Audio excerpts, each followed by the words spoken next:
ఒకటి ఇది మనం మెయిన్ లిక్కర్ కేసు నుంచి సెపరేట్ చేయాల్సిన అవసరం ఉంది. ఇప్పటికీ చాలామంది కన్ఫ్యూజ్ అవుతున్నారు. ఇది నిన్న ఫ్రెష్ అరెస్టులు జరిగినాయి, ఈడీ చేసిన అరెస్టులు ఇవి. కేసు కూడా డిఫరెంట్ కేసు ఇంద లిక్కర్ కేసే కానీ ట్రాన్స్పోర్ట్ కేసు ఇది. మరి ట్రాన్స్పోర్ట్ కేసులో కారుమూరి నాగేశ్వరరావు గారి పేరు అప్పట్లో గట్టిగా వినపడింది. దానికి తగ్గట్టుగానే ఈడీ సోదాలు చేసింది నిన్న. సార్ మీరు జనరల్గా ఏమంటారంటే సిట్ అంటే స్టేట్ గవర్నమెంట్ ప్రోబ్ చేసే సంస్థ కాబట్టి మీరు ఆబ్వియస్గా ఇది పొలిటికల్ వెండెట్టా లేకపోతే మా మీద కక్ష సాధింపు అని తెలుగులో అనొచ్చు. మరి ఈడీ దీన్ని మెయిన్ కేసుని ప్రోబ్ చేస్తుంది. ఇప్పుడు సిట్ ఫిబ్రవరిలో నమోదు చేసినటువంటి ఈ కేసును కూడా టేకప్ చేస్తుంది, ట్రాన్స్పోర్ట్ కేసు.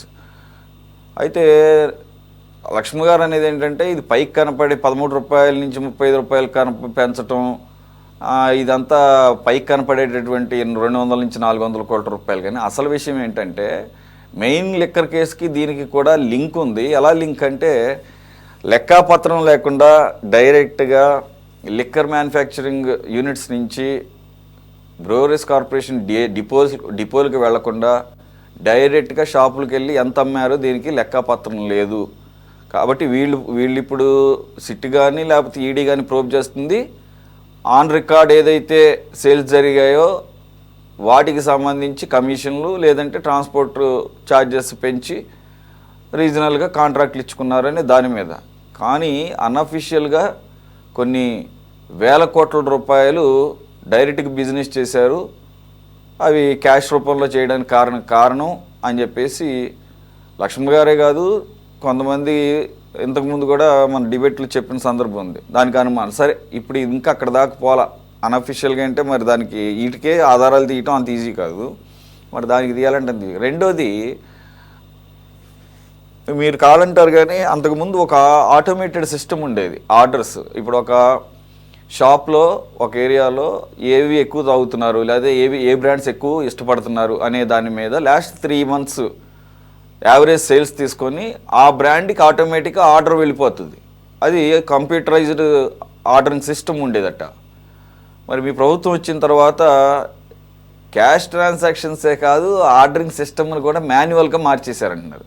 మాన్యువల్గా ఇన్ ద సెన్స్ మరి కంప్యూటరైజ్డ్ సిస్టమ్ అంటే ఏమంటుంది? అది రాయల్ స్టాగ్ అంటుంది. అది రాయల్ స్టాగ్ లేదు అక్కడ, మనం అమ్మలేదు కదా. కింగ్ ఫిషర్ అంటుంది. కుర్రోళ్ళు కింగ్ ఫిషర్ ఎక్కువ తాగుతారు కాబట్టి కింగ్ ఫిషర్ ఆర్డర్ చేస్తుంది. ఇది computerised system. No kingfisher. Jaganmohan Reddy గారి హయాంలో కింగ్ ఫిషర్ దొరకదో, మాకు దొరికే వేరే బూమ్ ఉంటుంది. బూమ్ అది ఆర్డర్ చేయదు. కంప్యూటరైజ్డ్ సిస్టమ్ ఆటోమేటెడ్ కాబట్టి. అందుకని కంప్యూటరైజ్డ్ ఎత్తేసి బూమ్ మాన్యువల్గా ఆర్డర్ చేయటం, లేకపోతే అప్పుడేవో అన్ని రకరకాల పేర్లు వినపడాయి. రాయల్ ప్యాలెస్లని సంథింగ్ ఏవో, అలాగే గోల్డ్ మెడల్ అని ఏదో ప్రెసిడెంట్ మెడల్ అని రకరకాలుగా వినపడతా ఉండేవి. అలాగే లక్ష్మి గారు ఇంకొక అంశాన్ని కూడా ప్రస్తావించారు. మీరు చాలా గర్వంగా చెప్తారు. ఏం చెప్తారంటే చూసారా మా హయాంలో తక్కువ అమ్మాము, ఎక్కువ ఖజానాకి డబ్బులు తీసుకొచ్చామంటారు. ఎందుకు ఎక్కువ తీసుకొచ్చారు? ఇదిగో చీప్ 100 రూపాయలు ఇప్పుడు మార్కెట్లో ఉండదు, అప్పుడు 200-250 కొన్నారు పాపం. ఓకే, వాస్తవం ఇది. నిన్న ఎవరో ఒక మెసేజ్ పెట్టండి నా డిబేట్, నిన్న మొన్న దీని మీద డిబేట్ పెట్టినప్పుడు. ఒక్క నిమిషం ఇది హైలైట్. ఇది చెప్పిన తర్వాత మీరు మాట్లాడండి. సార్ నేను కింగ్ ఫిషర్ బీర్ ప్రియండి సార్, నేను అది తప్ప ఏది తాగను. 7 సంవత్సరాల పాటు బీర్ మానేశారు నేను. కింగ్ ఫిషర్ 120 రూపాయలు ఉంటే బీర్ 240కి అమ్మారు అప్పట్లో అని చెప్పేసి. సరే ఇప్పటికీ 200 అట్లాగే ఉంది. ఎందుకంటే ఒకసారి పెంచిన తర్వాత తగ్గించబుద్ధి కాదు గవర్నమెంట్లు. మిమ్మల్ని చూసి ఆదర్శంగా తీసుకుని తెలంగాణ వాళ్ళు కూడా పెంచారు. బోర్డర్లో వాళ్ళేమో అంత అమ్ముతున్నారు, మనం తక్కువ అమ్మాలని చెప్పి ఒకళ్ళనొకళ్ళు. సో అదండి ఓవరాల్గా. మరి కంప్యూటరైజ్డ్ సిస్టమ్ ఎత్తేసారు, manual ordering system, cash transactions only.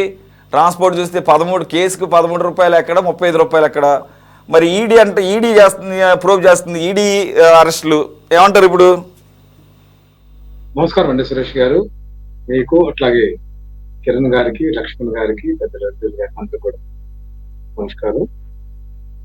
ఇక్కడ మద్యం సంబంధించినటువంటి ఆ యొక్క స్కామ్ ఏదో జరిగిందని చెప్పేసి ఈ ప్రభుత్వం అది చాంతాడులాగా రబ్బర్ లాగా సాగదీస్తున్నటువంటి క్రమంలో ఇప్పుడు ట్రాన్స్పోర్ట్ లో కూడా అవినీతి జరిగిందనేటువంటి ఆరోపణలు తీసుకొచ్చారు.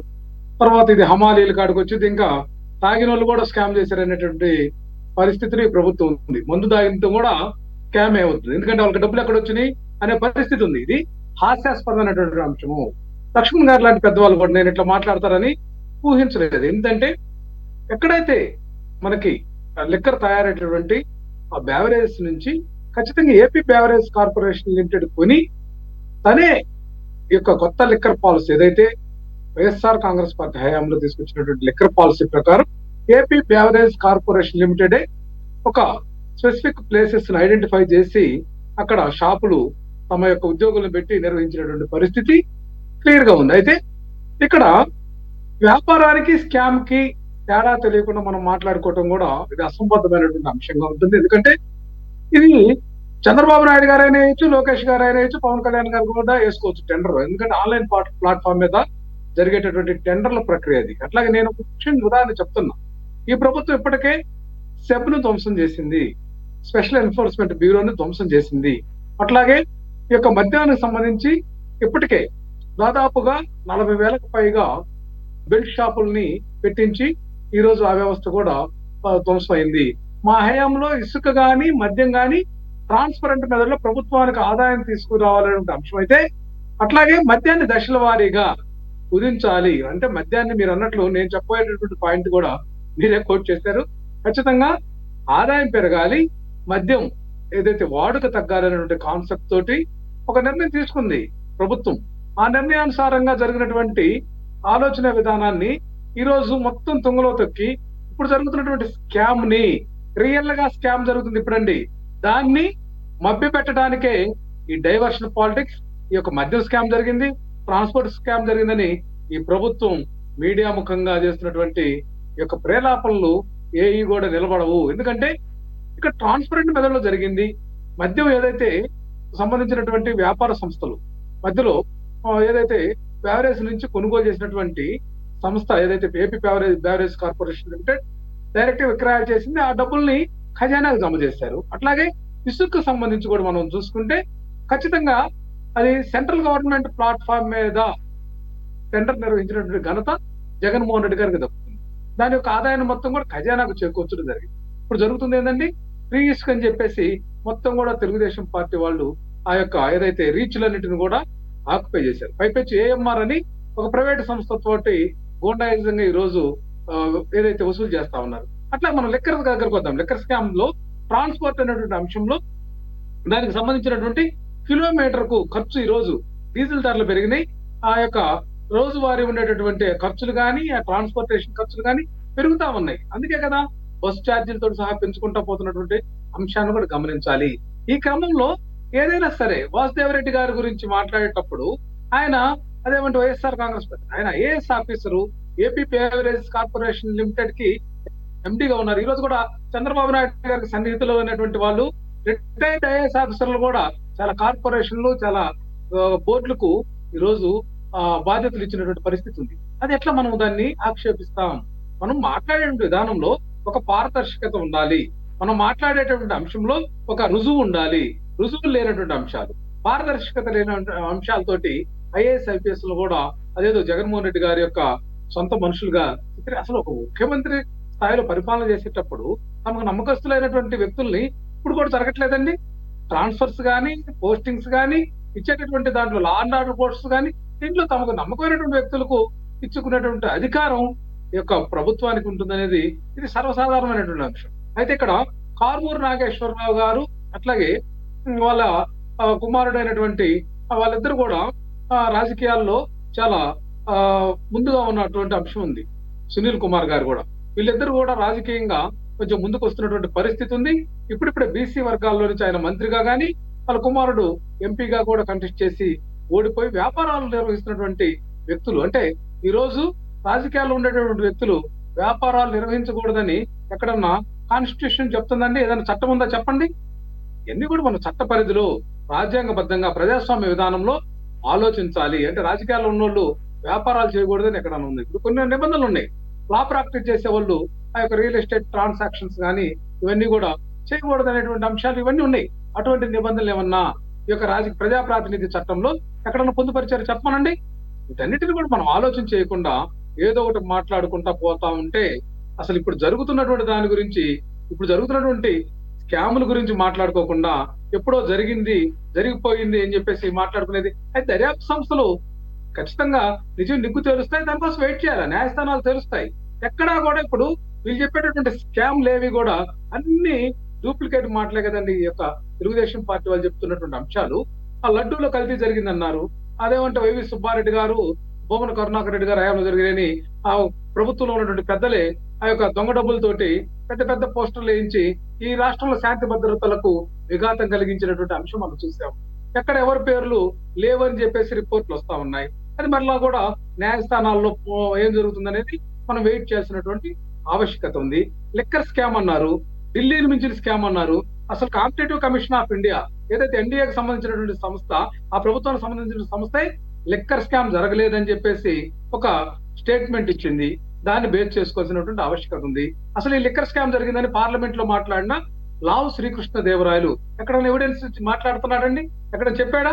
ఎక్కడన్నా ఒక కంప్లైంట్ గా కానీ ఒక పేపర్ మీద కానీ రాసాడా? అంటే ఇక్కడే లోపభూయిష్టి ఉంది. ఇదంతా కూడా ప్రజల్ని మైండ్ గేమ్ తోటి, డైవర్షన్ పాలిటిక్స్ తోటి మభ్యపెట్టి లోపాయకారిగా తాము ఏదైతే ఇప్పుడున్నటువంటి లోపభూయిష్టి లిక్కర్ పాలసీని సజావుగా జరుపుకొని డబ్బులు గుంజుకుంటున్నటువంటి పరిస్థితి ఉంది. ప్రజలు పీల్చి పిప్పి చేస్తున్నటువంటి పరిస్థితి ఉంది. ప్రతి ఒక్క లిక్కర్ షాప్ కూడా ఈ రోజు చూస్తే ఖచ్చితంగా మినీ బార్ లాగా ఉన్నాయా లేదో చెప్పానండి.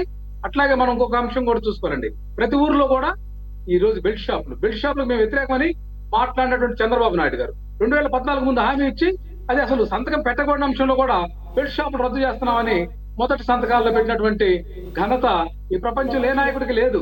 చట్ట వ్యతిరేక కార్యక్రమాలని చట్ట పరిధిలోకి తీసుకొచ్చి సంతకం పెట్టినటువంటి ఈ యొక్క లోపభూయిష్టమైనటువంటి ముఖ్యమంత్రి చంద్రబాబు నాయుడు గారు. అంటే ఆయన విధానాలు చెవులో పూలు ప్రజలకు ఎలా పెడతారంటే సూపర్ 6 అని చెప్పేసి మోసం చేసి సూపర్ హిట్ అని చెప్పేసి అలా ప్రజలకు ఎలా చెవులో పూలు పెడుతూ అవినీతి అక్రమాల్లో అగ్రస్థానాన్ని నిలిచారు. ఒకటండి, ఇక్కడ అమరావతిలో కూడా చూస్తున్నాం, స్క్వేర్ ఫీట్ కి 4,000 కంటే భారతదేశంలో ఎక్కడా కూడా లేనటువంటి పరిస్థితి ఉంది. ఎక్కడ కూడా నిర్మాణ ఖర్చు ఈరోజు 12,000 నుంచి 28,000 రూపాయలు.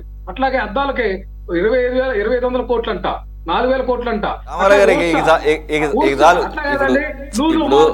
ఈ స్కామ్లన్నీ మనం దేనికి రామారావు గారు మనం దేనికి దానికి ఏ సబ్జెక్ట్ ఆ సబ్జెక్ట్ మనం డిబేట్లు పెడుతున్నాం కాబట్టి మీరు అన్నిటినీ కలిపేసేకండి.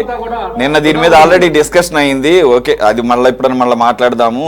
ఈ 5,000 లేకపోతే 12,000 20,000 అవన్నీ నిన్న మాట్లాడాము. ఏ సబ్జెక్ట్కి ఆ సబ్జెక్టే డిబేట్ పెడుతున్నాం కాబట్టి దానికి పరిమితం అవుదాము. సరే, లిక్కర్ అన్న తర్వాత ఈ సిండికేట్లు అవటం, మీరు అలాగే ఈ బెల్ట్ షాపులు ఇవన్నీ ప్రతి గవర్నమెంట్లోనూ ఉంటాయి. ఎక్కువ తక్కువ పక్కన పెడితే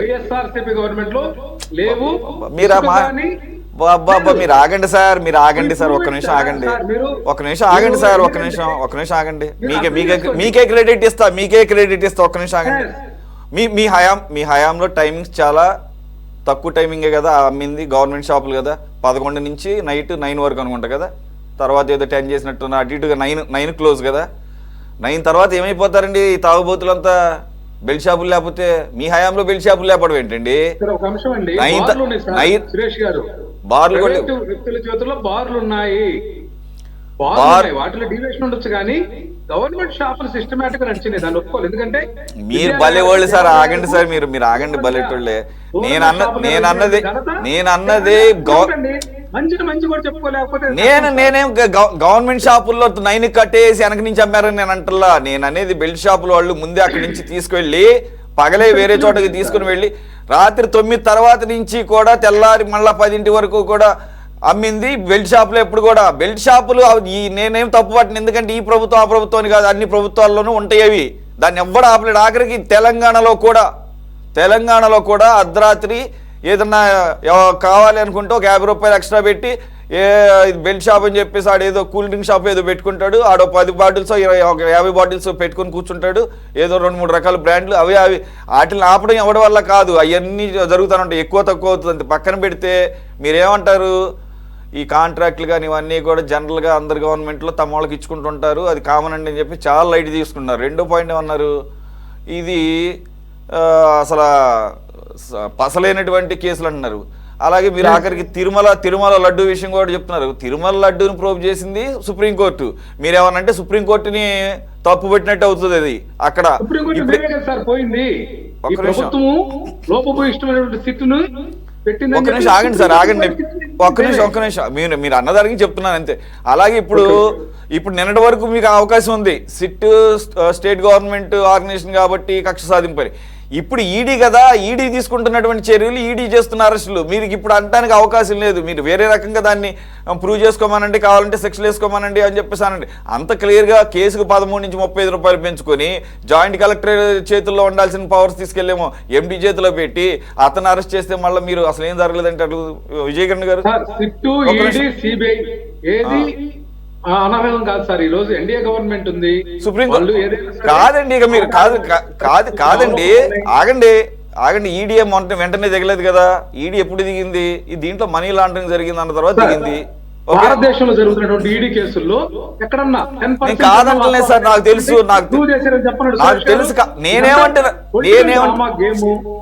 ఓకే. కన్విక్షన్ రేట్ 0 నాకు తెలుసు, less than 1% conviction rate. Conviction rate less than.